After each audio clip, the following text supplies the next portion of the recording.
A cutting winter's wind whips through the busy city streets.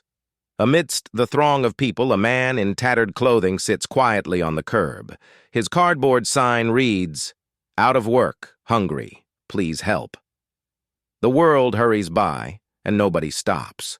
What they don't know is that this man isn't as it appears. Wrapped beneath the dirt and despair is a secret that would leave everyone speechless. This man was the CEO of a multi-million-dollar company. Just a week ago, David Harper was a powerful leader. At 45, he had everything: a thriving business empire, a grand office, and an army of loyal employees. But beneath the surface, things weren't as perfect as they appeared. Harper Enterprises was a company that had grown astronomically, yet it still had the worst morale in the entire workforce. Complaints of mistreatment, ignoring of workers' needs, and wage disputes spread like wildfire. To these complaints, David said, "Those are baseless complaints." As these whispers got loud, he finally realized he couldn't just turn a blind eye to them. Instead of trying to solve the problem from behind his desk, David pulled a pretty strange move. He decided to go undercover. Disguising himself as a homeless man, he hoped to learn something about his company's culture. What he didn't expect was that this would become one of the most transformative experiences in his life. For the first few days, David sat outside his company's headquarters, blending into the sea of faceless passers-by. Most people ignored him completely. But one fateful afternoon, David's encounter with Andrew, the head of marketing, revealed a disturbing truth. As Andrew walked down the sidewalk, he looked at David but did nothing to help him. He merely snarled and muttered under his breath, "Why don't these people just get a job?" as he continued on by. David felt his heart drop. But before we dive in, leave a comment and let us know where you're watching from today. And if this story speaks to you, hit that subscribe button for more amazing stories just like this.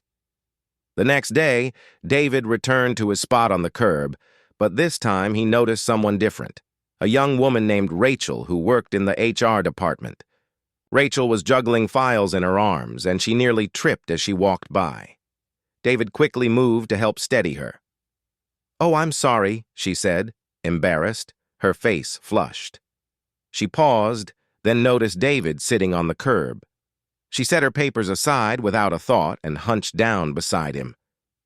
"You okay? I don't have much with me, but if you're hungry, I can share my sandwich." David was taken aback. It was a trifle, perhaps, but the first show of humanity in days. Could this really be the same company that had workers pass them without a second thought? Like Andrew? A selfless gesture on Rachel's part stuck with David. She promised to try and help him the next day after their brief conversation. As she walked away, David found himself hopeful for the first time in days. Maybe not all the people here had lost their compassion. The following morning, David mustered all his courage. It was time to let them know who he really was. The conference room was full of employees, all chattering about the unexpected meeting that the CEO had called.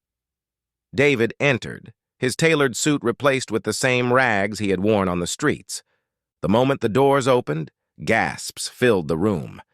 David stood before them and calmly said, "For the past week, I've been sitting outside this building as a homeless man.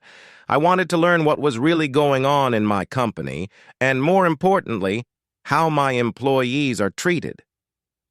The silence that followed was deafening. The shock on their faces was palpable. Among them, Rachel looked stunned but relieved. Andrew's face went pale. "Andrew, I saw you pass by me yesterday," David said. "I heard what you said, and I must say it disappointed me." David's words hung in the air, and Andrew shifted uncomfortably in his seat. Then David turned to Rachel and smiled. "Rachel, I saw your kindness. That's the kind of leadership I want to foster." David stood tall and walked toward Rachel, much to the surprise of the room. "Effective immediately, Rachel.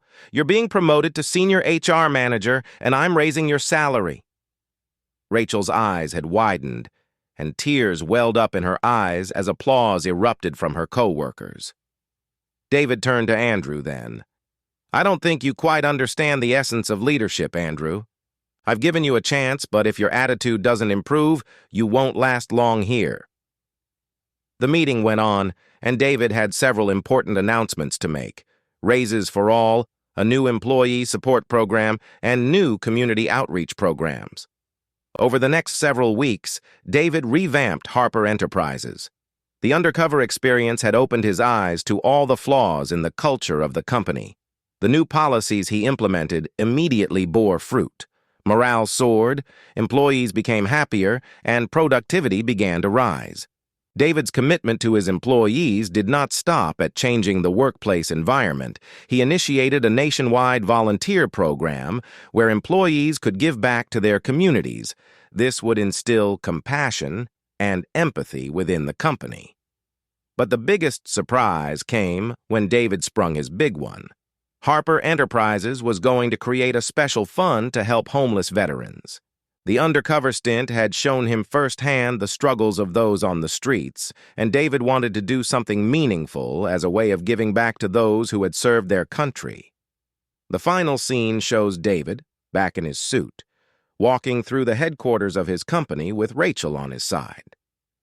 He stands at his office window, looking out and thinking about how far things had come.